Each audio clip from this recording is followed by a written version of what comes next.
Interagency collaboration allows experts from all different fields to come together and share their expertise to help improve investigations and rescue missions. They'll bring in law enforcement, victim advocates, and legal professionals that can all provide valuable information to help everything go as smoothly as possible. Local government is also in charge of overseeing businesses that are considered high risk, like nightclubs and massage parlors where trafficking is more likely to happen.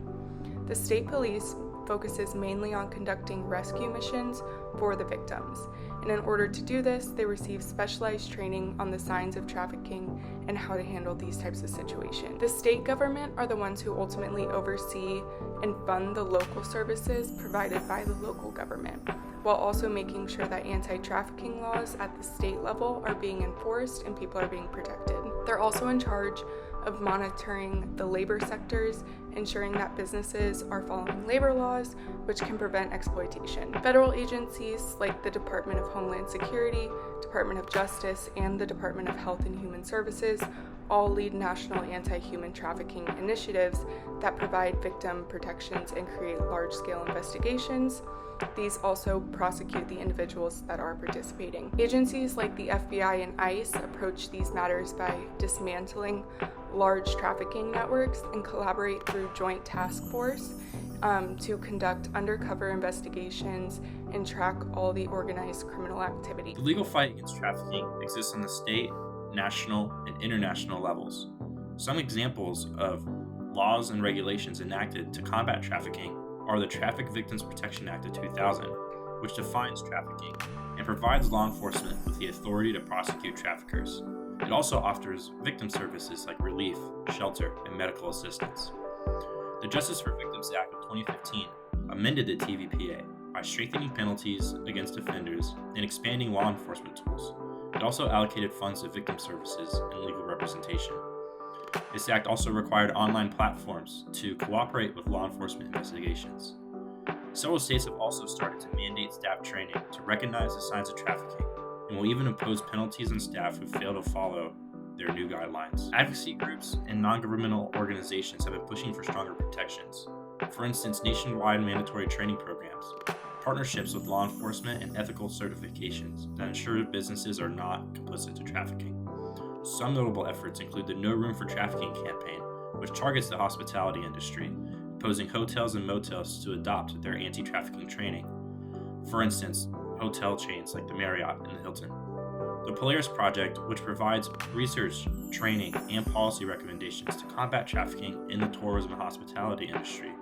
The Polaris Project works alongside law enforcement and the Department of Justice and strengthens anti-trafficking laws. And if you see something, say something.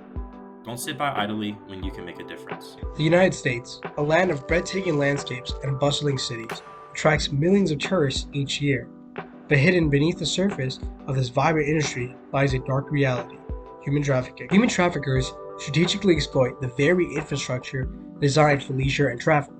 This includes hotels, motels, resorts, transportation hubs like airports and train stations, and popular tourist attractions such as beaches and entertainment districts. The constant flow of new people and the anonymity that these locations provide make it easier for traffickers to conceal their activities. So, who's at risk? Vulnerable individuals are most targeted by human traffickers. These are usually people who experience economic hardship, a lack of social support, or those who have a history of abuse. Although it is important to note that almost anyone can be a victim of human trafficking. The primary types of human trafficking found in the U.S. tourism industry are labor trafficking and sex trafficking.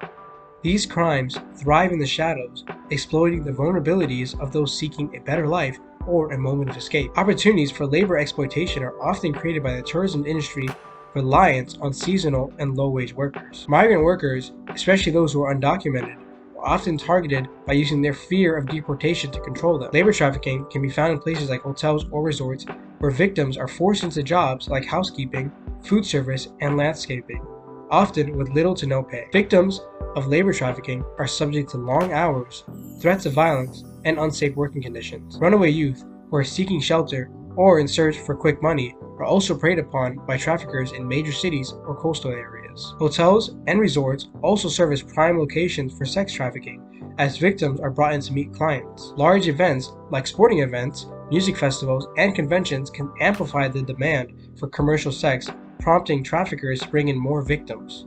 Additionally, online platforms such as social media and dating apps are increasingly being used to lure victims on. If you or someone you know needs help, please contact the National Human Trafficking Hotline. Your awareness and vigilance can make a difference. Human trafficking is an important issue that can occur in many places where large groups of people gather, such as hotels, airports, and tourist attractions. As travelers, we can play a key role in recognizing the signs and taking action to help combat trafficking. One of the first things we can do is identifying the signs of human trafficking. It's important to be aware of the signs that someone might be a victim to human trafficking. Some things that you can look out for are fearful or anxious behavior, someone else being controlled by another person, lack of identification, and isolation. Some other things that are very important is the role of law enforcement. Law enforcement is essential in investigating, rescuing victims, and prosecuting traffickers. So, in law enforcement, some of the important things are the local police, federal agencies, and victim-centered policing. Some ways we can help law enforcement is by recognizing the signs, being vigilant and spot signs of human trafficking, such as fearful behavior, educating others, sharing information with fellow travelers, and encouraging others to be aware and proactive in identifying potential trafficking situations. But basically, to sum it all up, by staying aware, recognizing the signs, and supporting responsible tourism practice, we can all play a part in combating human trafficking, staying informed, taking action, and helping making a difference.